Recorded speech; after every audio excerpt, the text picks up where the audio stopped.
خب بریم برای حل سوال روز ششم میشه فکر کنم. آره این 4 تا این 6 تا. اوکی. filter elements from array given an integer array r. دوباره مثل سوال قبلی یا مثل روز قبلیه که یک آرایی از اعداد صحیح داریم و یک فانکشنی که قرار فیلتر انجام بده. return a filtered array filtered array. the fn function takes one or two arguments. ایندکسی از آرایی r رو میگیره. خیلی شبیه سوال روز قبله، با این تفاوت که سوال روز قبل یا در واقع سوال پنجم میومد مپ میکرد، یکی فیلتر میکنه. عملا عملکرد یک رجکس رو داره. میاد یک اگه بخوایم سوالاش مثالهاشو ببینیم، آرایه 0 10 20 بوده، فانکشن greater than 10 return 10. اوکی خب اومده گفته که از این آرایه، این فانکشن fn بیاد برگردونه اعدادی یا در واقع ایندکس هایی رو برگردونه که بزرگتر باشن از 10 و در نتیجه 20 تو 30 برگشته. 1 2 3 first index اومده ایندکس اول رو برگردونده. fn can also accept the index of each element. In this case the function removes elements not at index 0.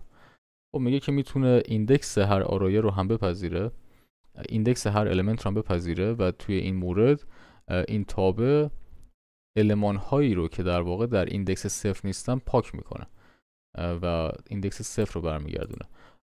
خب خیلی شبیه سوال قبلیمونه، ولی به هر حال باید انجامش بدیم که بتونیم بریم به مرحله بعدی دیگه.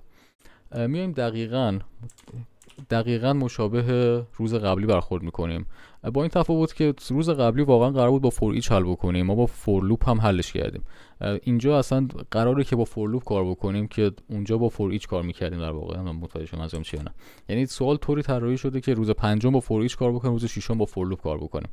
ولی واسه ما که روز پنجم رو هم با فور لوپ حل کردیم، بسیار راحت حل کردن این مورد.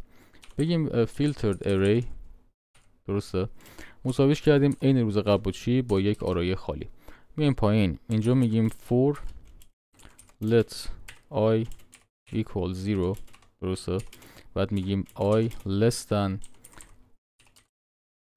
کمتر از طول آرایه r و I plus. داخل اینجا میایم حالا یک if می نویسیم. داخل if مون میگیم fn r ith index of r array و این آیا همونجا براش قرار میدیم. میایم پایین، حالا میگیم filtered array.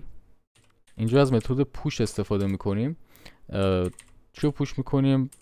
ith index of r array، در واقع ایندکس آیوم از آرایه r.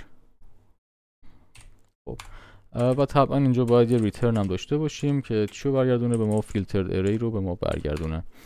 و اوکی ینک بکنیم، بریم اینجا پیست بکنیم، یه ذره مرتب بکنیم، ران بکنیم،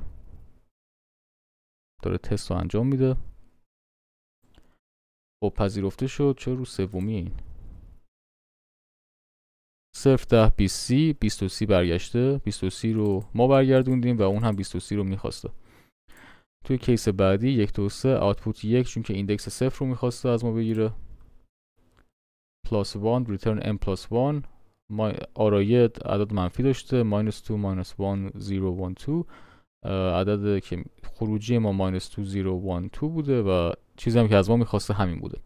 خیلی خوب اینو سابمیت بکنیم.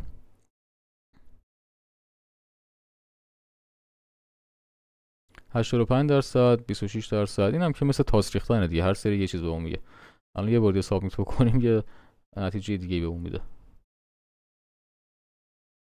خب 96 شد حداقل، بهتره.